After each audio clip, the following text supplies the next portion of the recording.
Hello friends, Dhamu's kitchen and vlog પર તમારું સ્વાગત છે। આજે બનાવીશું શિયાળાની ઠંડીમાં ગરમા ગરમ ખાવાની મજા પડી જાય એવા અને સમોસા ગોટા કચોરીના ટેસ્ટને પણ ભૂલી જાઓ એવા સુપર ટેસ્ટી ક્રિસ્પી કરારા નાસ્તાની રેસિપી। આ નાસ્તો જોતાં જ બનાવવાનું મન થાય અને ખાવાનું મન થાય એવો સુપર ટેસ્ટી બને છે। નાસ્તાની સાથે બનાવીશું તેની સ્પેશિયલ ચટણી। તો નાસ્તો બનાવવા માટે સૌથી પહેલા આપણે અહીંયા 3 થી 4 બટેકાને બાફી લેવાના છે। તો આ બટેકાને મેં બાફીને તૈયાર કરી લીધા છે। અંદાજે 250 ગ્રામ જેટલા બટેકા આપણે અહીંયા લીધા છે। હવે બાફીને તૈયાર રાખેલા બટેકાને આપણે છાલ ઉતારી લઈએ। હવે આ રીતે બટેકાને આપણે તૈયાર કરી લીધા પછી એને મેશ કરવાના છે। તો એના માટે આપણે એક નાની આવી ખમણી લઈશું। તો આ રીતે ખમણીની મદદથી આપણે બટેકાને છોલી લેવાના છે। આમ છોલી લેવાથી બટેકાના ક્યાંય ગાંઠા પણ નહીં રહે અને સારી રીતે એકદમ સરસ માવો બનીને તૈયાર થઈ જશે। તો જુઓ, અહીંયા એકદમ સરસ રીતે બટેકાનો માવો તૈયાર થઈ ગયો છે। હવે આપણે એક મિક્સિંગ બાઉલ લઈશું અને તૈયાર કરેલા માવાને બાઉલમાં ટ્રાન્સફર કરીશું। હવે આપણે આમાં લીલું મરચું ઉમેરીશું। તો એક નાનું લીલું મરચું આ રીતે મેં ઝીણું ઝીણું સમારીને તૈયાર કરેલું છે, એને ઉમેરી દઈએ। એક નાની ડુંગળીને પણ મેં આ રીતે ઝીણી ઝીણી સમારી લીધી છે, એને પણ ઉમેરી દઈએ। અને હા, જો તમે ડુંગળી ન ખાતા હો તો ડુંગળી સ્કીપ પણ કરી શકો છો। બધા જ મસાલા કરવાના, પણ એક ડુંગળીને તમારે સ્કીપ કરી દેવાની। 1 ચમચી જેટલો આપણે અહીંયા ચાટ મસાલો ઉમેરીશું। સ્વાદ પ્રમાણે મીઠું ઉમેરીશું। બટેકા બાફતી વખતે તમે જો અંદર મીઠું ઉમેરેલું હોય તો બટેકાની અંદર થોડી ખારાશ હશે જ, એ પ્રમાણે તમારે અહીંયા મીઠું ઉમેરવાનું। અડધી ચમચી આપણે અહીંયા શેકેલા જીરાનો પાવડર ઉમેરીશું। 5 ચમચી જેટલી હળદર ઉમેરીશું અને અડધી ચમચી લાલ મરચું પાવડર ઉમેરીશું। સાથે સાથે હું અહીંયા અડધી ચમચી જેટલા ચીલી ફ્લેક્સ પણ ઉમેરી રહી છું।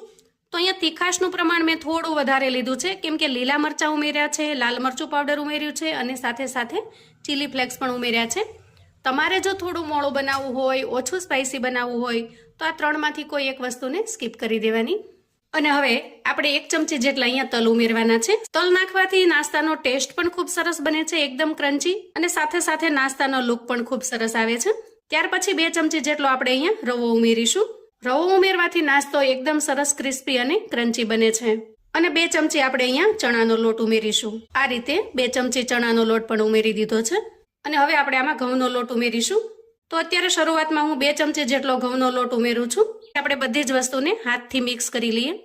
અહીંયા હું તમને નાસ્તાની એક ટિપ્સ આપું। ખાસ કરીને બટેકાને બાફ્યા પછી જો થોડી વાર ફ્રીજમાં મૂકી દેશો તો એનું મોઇસ્ચર લોક થઈ જશે અને એનાથી જે પાણી થઈ જાય છે બટેકા, એ નહીં થાય। આમ કરવાથી નાસ્તો છે એના અંદર આપણે ઘઉંનો લોટ એકદમ ઓછો ઉમેરવો પડશે। તો અહીંયા જ્યાં સુધી લોટની અંદર બાઇન્ડિંગ ના આવે ત્યાં સુધી આપણે ઘઉંનો લોટ ઉમેરવાનો છે। અત્યાર સુધીમાં આપણે માત્ર 2 ચમચી જેટલો જ ઘઉંનો લોટ ઉમેરેલો છે। અહીંયા લોટમાં સરસ બાઇન્ડિંગ આવી ગયું છે, એટલા માટે હવે આપણે વધારાનો લોટ ઉમેરવાની જરૂર નહીં પડે। હવે જુઓ, આ લોટ બાંધવા માટે આપણે આના અંદર સૂજી એટલે કે રવાનો ઉપયોગ કરેલો છે। આથી આપણે લોટને ઢાંકી અને 5 મિનિટ માટે રેસ્ટ થવા દઈએ, જેથી કરીને રવો સારી રીતે ફૂલી જાય। અને ત્યાં સુધીમાં આપણે નાસ્તાની એકદમ સરસ ચટણી બનાવીને તૈયાર કરી લઈએ। ચટણી બનાવવા માટે આપણે એક મિક્સર જાર લઈશું અને એમાં થોડી કોથમીર લઈશું। બહુ તીખું પણ નહીં અને સાવ મોળું પણ નહીં એવું થોડું મરચું ઉમેરી દઈએ, લીલું મરચું। તીખાશ તમને જેટલી ફાવે એટલી તમે અહીંયા રાખી શકો છો। એક નાનો આદુનો ટુકડો આ રીતે સમારીને ઉમેરી દઈએ અને 2 ચમચી મીડિયમ ખાટું દહીં ઉમેરીએ। અહીંયા જો તમારી પાસે ખાટું દહીં હોય તો તમારે 1 ચમચી ઉમેરવાનું, થોડું પાણી ઉમેરી દેવાનું। હવે ઉમેરીશું સ્વાદ પ્રમાણે મીઠું, થોડું અમથું સંચળ અને ઢાંકણ ઢાંકી ચટણીને પીસી લઈએ। તો જુઓ, એકદમ સરસ ચટણી બનીને તૈયાર થઈ ગઈ છે। અહીંયા તમે દહીંની જગ્યાએ એક લીંબુનો રસ પણ ઉમેરી શકો છો। તમારી પાસે જો દહીં અવેલેબલ ન હોય તો તમે લીંબુનો રસ પણ ઉમેરી શકો છો। અને ચટણીના સ્વાદમાં વધારો કરવા માટે તમે થોડા ફુદીનાના પાનને પણ ઉમેરી શકો છો। પણ આજે મારી પાસે ફુદીનાના પાન અવેલેબલ ન હોવાથી મેં આ રીતે ચટણી બનાવીને તૈયાર કરી છે। ખૂબ જ ટેસ્ટી અને એકદમ યમ્મી લાગે છે, કોઈ પણ નાસ્તાની સાથે સારી રીતે સેટ થઈ જશે। તો જુઓ, એકદમ ટેસ્ટી એવી ચટણી બનીને તૈયાર છે। હવે આપણે ચટણીને સાઈડ પર મૂકીશું અને નાસ્તાના મિશ્રણને ચેક કરી લઈશું। મિશ્રણ એકદમ સરસ સેટ થઈ ગયું છે। હવે હું અહીંયા થોડી સમારેલી કોથમીર લઉં છું અને આ રીતે આપણે મિશ્રણ ઉપર છાંટી દઈશું અને ત્યાર પછી 1 ચમચી જેટલું તેલ આપણે આ રીતે ઉમેરી દઈએ અને મિશ્રણને ફરી એક વખત મિક્સ કરી લઈએ। તો જુઓ, આ રીતે આપણે મિશ્રણને તૈયાર કરી લીધું છે, એકદમ સરસ બાઇન્ડિંગ આવી ગયું છે। હવે આપણે પાટલી લઈશું અને પાટલીની ઉપર આ રીતે થોડું તેલ લગાવી દઈશું અને ત્યાર પછી તૈયાર કરેલા મિશ્રણને આપણે એના પર સેટ કરી દઈએ। આ રીતે તમે હાથની મદદથી થોડો થપથપાવીને પણ આ રીતે શેપ આપી શકો છો। અથવા તો વણીને પણ શેપ આપી શકો છો. જો આ રીતે આપણે ઉપર મૂકી દઈએ અને હાથની મદદથી ફેલાવી લઈએ. તો અહીંયા આપણે આ શેપની થિકનેસ થોડી રાખવાની છે. જો આ રીતની થિકનેસ આપણે રાખવાની છે, એકદમ પતલું નથી કરવાનું. હવે આપણે નાસ્તાને કટ કરી લઈએ. તો જુઓ આ રીતે આપણે શેપમાં નાસ્તો કટ કરી લેવાનો છે. તમારે શેપને અલગ કરી લેવાના. તો જુઓ આપણે નાસ્તાને પ્લેટની અંદર કાઢી લીધો છે અને એને ચોરસ શેપની અંદર આપણે કટ કરેલો છે. હવે આપણે એને તળી લઈશું. અહીંયા ગેસ ઓન કરી ગેસ ઉપર આપણે તેલ ગરમ કરવા મૂકી દીધું છે. તો ચેક કરી લઈએ તેલ બરાબર ગરમ થયું છે કે નહીં. જુઓ એકદમ સારી રીતે ગરમ થઈ ગયું છે. હવે આપણે નાસ્તાના પીસને ઉમેરી દઈએ. આ રીતે એક સાથે જેટલા સમાય એટલા આપણે પીસ ઉમેરીશું અને ગેસની ફ્લેમને એકદમ ધીમી રાખીશું. થોડા અલટાવી પલટાવી અને આપણે તળી લેવાના છે. જો ધીરે ધીરે બ્રાઉન કલરના થઈ રહ્યા છે, એકદમ સરસ ક્રિસ્પી થઈ જશે. તો નાસ્તાનો કલર આ રીતે એકદમ સરસ સોનેરી કલર થઈ જાય ત્યારે આપણે કાઢી લઈશું અને એ જ રીતે બાકીના નાસ્તાને પણ તળી લઈશું. તો અહીંયા જુઓ આપણી છેલ્લી બેચ પણ તળાઈને તૈયાર થઈ ગઈ છે.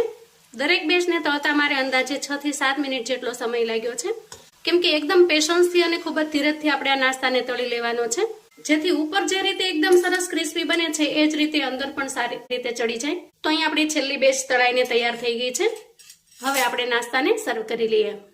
તો જુઓ એકદમ ક્રિસ્પી અને કુરકુરો એવો આપણો નાસ્તો બનીને તૈયાર થઈ ગયો છે. ઉપરથી એકદમ સરસ ક્રિસ્પી બને છે. જુઓ અને અંદરથી હું અહીંયા તમને તોડીને બતાવું. જુઓ એકદમ સરસ બનીને તૈયાર થાય છે. અને વળી આજની જે ચટણી છે એની સાથેનું એનું કોમ્બિનેશન જુઓ એકદમ સરસ જોરદાર બનીને તૈયાર થાય છે.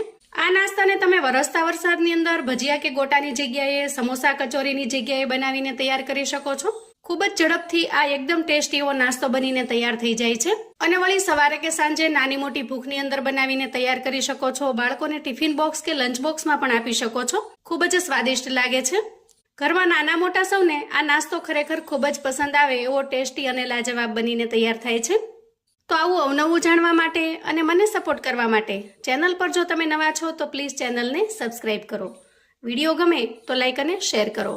તમારા સગા સંબંધી મિત્રોને પણ આપણી આજની આ એકદમ ટેસ્ટી એવી નાસ્તાની રેસિપી ચોક્કસથી મોકલી આપજો, જેથી એ લોકો પણ બનાવીને તૈયાર કરી શકે, એન્જોય કરી શકે અને એના પરિવારને પીરસી શકે. કોમેન્ટમાં મને ચોક્કસથી જણાવજો મિત્રો કે આજની આ નાસ્તાની રેસિપી તમને કેવી લાગી છે. ફરી મળીશું એક નવી રેસિપી સાથે. ત્યાં સુધી આવજો મિત્રો.